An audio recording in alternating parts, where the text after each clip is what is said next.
Pengelolaan ruang terbuka publik, ditulis oleh Yoga Rukma Gandara, ST, MT. Tulisan ini dibuat 20 tahun lalu ketika penulis menempuh studi di Pascasarjana MPKD UGM. Ruang terbuka publik di suatu kota merupakan kebutuhan masyarakat yang sangat penting sekali peranannya sebagai salah satu bentuk keberpihakan perencanaan tata ruang terhadap masyarakat. Masyarakat sebagai objek dalam tata ruang mempunyai hak untuk menikmati ruang secara gratis tanpa dipungut biaya.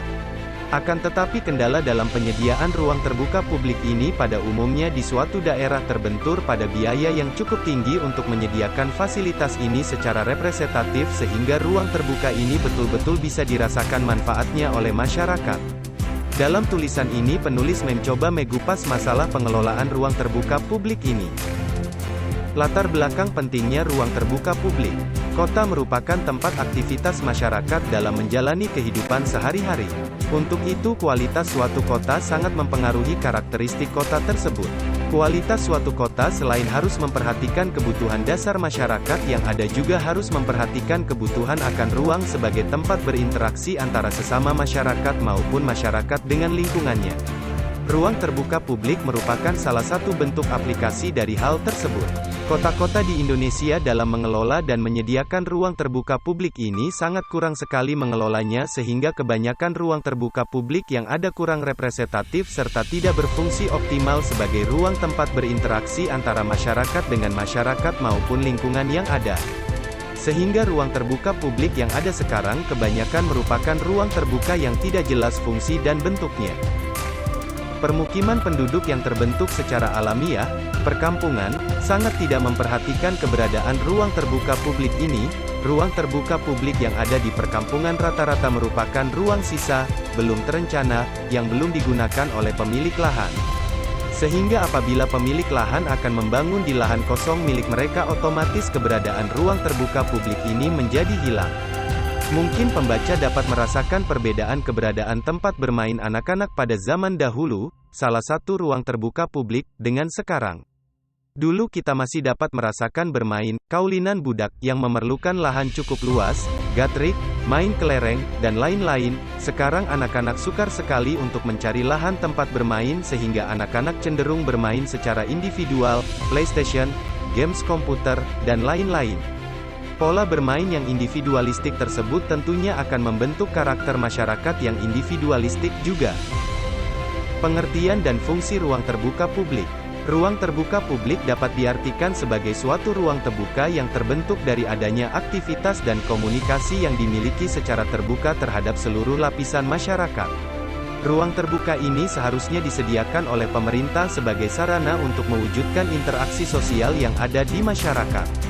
Apabila merujuk dari pengertian ruang terbuka publik di atas maka fungsi utama dari ruang terbuka publik ini adalah sebagai ruang tempat interaksi sosial masyarakat suatu kota. Selain fungsi utama tadi ruang terbuka publik juga dapat berfungsi sebagai a. tempat rekreasi masyarakat yang murah, rekreasi non-komersial. b. salah satu ruang terbuka hijau. c. ciri atau identitas suatu kota. d. tempat olahraga outdoor. Jenis-jenis ruang terbuka publik. Dari pengertian dan fungsi ruang terbuka publik maka aplikasi dalam perencanaan kota antara lain dapat berupa a. taman-taman kota, taman aktif. Taman kota merupakan salah satu ruang terbuka publik yang biasa dijumpai di kota-kota di Indonesia. Taman ini haruslah bersifat aktif sehingga masyarakat dapat menggunakan taman ini sebagai tempat berinteraksi. Kadang-kadang masih ada taman yang bersifat pasif. Hal ini disebabkan karena pemerintah hanya mementingkan aspek keindahan sebuah taman daripada aspek sosialnya sehingga pemerintah terlalu protektif terhadap taman tersebut. Kesadaran masyarakat yang kurang untuk menjaga kebersihan taman ini menjadi alasan pemerintah bersikap protektif. b. Alun-alun. Dalam perkembangan kota dari zaman dahulu hingga sekarang, khususnya kota-kota di Pulau Jawa, alun-alun sebuah kota merupakan bagian yang sangat penting dalam bagian suatu kota. Fungsi alun-alun sebagai ruang terbuka publik sudah dimulai sejak zaman dahulu. Pada waktu zaman kerajaan fungsi alun-alun adalah tempat bertemunya antara penguasa, raja dengan rakyat. Seiring dengan perkembangan zaman alun-alun sebagai pusat kota mempunyai fungsi majemuk yang meliputi fungsi administrasi dan sivik, ekonomis, sosial, kultural, dan pertahanan. Dilihat dari bentuk fisiknya, alun-alun tergolong sebagai lahan terbuka yang berguna bagi bermacam-macam kegiatan. Fungsi alun-alun di atas semakin menguatkan alun-alun sebagai ruang terbuka publik. C. Lapangan terbuka. Lapangan terbuka dapat dikatakan sebagai ruang terbuka umum apabila berfungsi sebagai tempat aktivitas sosial masyarakat, misalnya lapangan olahraga terbuka, outdoor sport.